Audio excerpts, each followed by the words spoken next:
Hi అండి అందరికీ. నేను మీ నాగదత్త.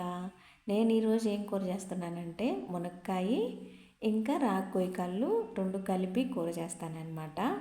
రాక్కోయి కళ్ళు అంటే మెత్తళ్ళని కూడా అంటాము మేము వీటిని. మీరేమంటారో నాకైతే తెలియదు. మా పల్లెటూర్లలో ఎలా చేసుకుంటారో చూపిస్తారండి. ముందుగా ఈ కూరకు కావాల్సినవి మునక్కాయలు ఇంకా ఉల్లిగడ్డ, పచ్చిమిరపకాయ ఇంకా టమాటా ముక్కలుగా కట్ చేసి పెట్టుకోవాలన్నమాట. మరి బుల్లి కాకుండా ఒక సైజులో కట్ చేసి పెట్టుకోవాలి. మరి అంత పెద్దగా కాకుండా చిన్నగా కాకుండా. రాకోయి కళ్ళు అయితే నేను ముందుగానే నానబెట్టి ఉంచుకొని వాటిని ఇసుకంతా పోయేలాగా బాగా నీట్గా కడిగి పక్కన ఉంచుకున్నా. మనకి కూరకి ఎంత కావాలంత చింతపండు కూడా నానబెట్టి ఉంచుకున్నాను అనమాట. ఇంకా తర్వాత ఇవన్నీ రెడీగా పెట్టుకున్నాక ఇప్పుడు మనం ఏదైతే ఏ తపాల్లో అయితే కూర చేస్తామో ఆ తపాలు తీసుకొని ఈ ముక్కలన్నీ అందులో వేసేసుకోవాలన్నమాట. ఇంకా దీనికి తాలింపులు ఏమి ఉండవు, డైరెక్ట్ ముక్కలు వేసేసుకోవడమే. ఇప్పుడు కొంచెం తక్కువగానే ఉంది మా కూర, ఇంకా ఎందుకంటే అందరూ కూడుకోలేదన్నమాట, అందుకని కొంచెం తక్కువగానే ఉంది. ప్రతిసారి నాగేంద్ర ఎక్కువ చేస్తుంది కదా, ఈసారి తక్కువ అనుకుంటారు. ముందుగా నీట్గా కడిగి పెట్టుకున్న రాక్కోయికలు కూడా అందులోనే వేసేసుకోవాలి.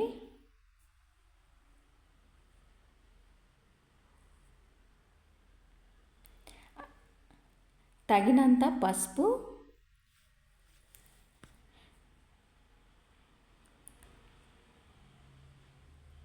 కొంచెం మరీ అంత ఎక్కువ వేస్తే పసుపు వాసన వస్తుంది, కొంచెం ఎంత కావాలో అంత వేసేసుకోండి. ఇప్పుడు కారానికి తగ్గట్టుగా కారం అనమాట, మన రుచికి తగ్గట్టుగా కారము. ఎక్కువైతే ఎక్కువ, తక్కువైతే తక్కువ. పులుసు కూడా ఉంటుంది కాబట్టి కొంచెం చూసుకొని వేసుకోండి. దానికి మించి పచ్చిమిరపకాయలు కూడా వేసినాము. ఇప్పుడు ఉప్పు తగినంత. ఇట్లా కలిపి చేసే అన్నీ కలిపి పెట్టే కూరలకి కల్లుప్పే రుచిగా ఉంటుంది, సాల్ట్ అంత రుచిగా ఉండదు అన్నట్టు. ఇప్పుడు తగినంత ఆయిల్ వేసేసుకొని ఇవన్నీ బాగా కలిగి పెట్టుకోవాలి.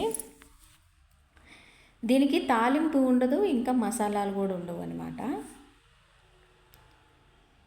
నూనె కొంచెం ఒక్క రవ్వంత ఎక్కువైనా ఏం పర్లేదు. ఇక్కడైతే నేను పులుసు కాదు, ఇది ఇగురులాగా చేస్తున్నాను అనమాట. కొంచెం రసం ఎక్కువ ఉంటే పులుసు, రసం తక్కువ ఉంటే ఇగురు. కానీ మునక్కాయ, ఈ రాకాయ కళ్ళైనా ఉప్పు చేపలైనా ఇంకా ఏదైనా సరే కలిపి చేస్తే చాలా బాగుంటుంది. ఇక్కడ కొంచెం కెమెరా రివర్స్ తిప్పినాను అనమాట, నేను చూసుకోలేదు. అన్నీ కలిపిన తర్వాత స్టవ్ వెలిగించుకొని స్టవ్ మీద పెట్టి ఒక్క 2 నిమిషాలే ఇలా మగ్గించుకోవాలన్నమాట. అంటే మనకు అర్థమైపోద్ది మగ్గినట్టుగా.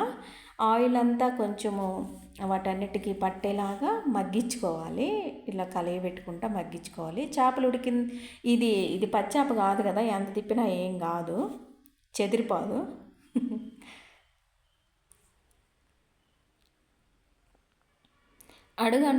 అడుగు అంటుకోకుండా బాగా ఉప్పు, కారము, ఆయిల్ ఇదంతా ముక్కలకు పట్టేలాగా కలిగి పెట్టుకోవాలి. కొంచెంసేపు బాగా మగ్గించుకోవాలన్నమాట. ఒక 2-3 నిమిషాలు చాలు.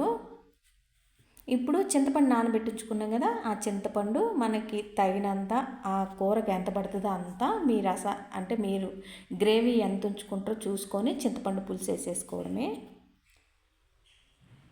దీంట్లో మసాలాలు వేసుకోం కాబట్టి వాటర్ అయితే చూసుకొనే వేసుకోండి. ఎక్కువ తక్కువ అయితే అంటే ఎక్కువ అయితే బాగోదు, కొంచెం నీళ్ళకి నీళ్ళు ముక్కలకు ముక్కలు అయిపోతూ ఉంటుంది. అయినా టేస్ట్ బాగుంటుంది.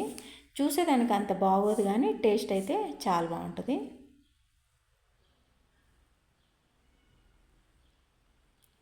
ఇంకా మూత పెట్టి ఉడికించుకోవటమేనమాట దీని పని, ఇంకేం లేదు.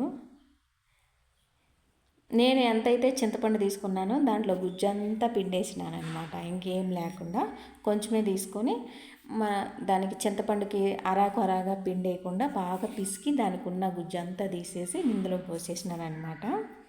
ఇంకింతే, ఇది రెడీగా ఉంది ఉడకటానికి. మూత పెట్టి ఈ నీళ్ళన్నీ ఇనికిపోయిన దాకా ఉడికించుకోవాలన్నమాట. ఈరోజు ఏందో కొంచెం స్టాండ్ నన్ను ఇబ్బంది పెట్టిందబ్బా. చింతపండు నీళ్ళు పోసిన తర్వాత బాగా కలిగి పెట్టి మూత పెట్టి నీళ్ళన్నీ ఇరిగిపోయిన దాకా ఉడికించుకోవాలి.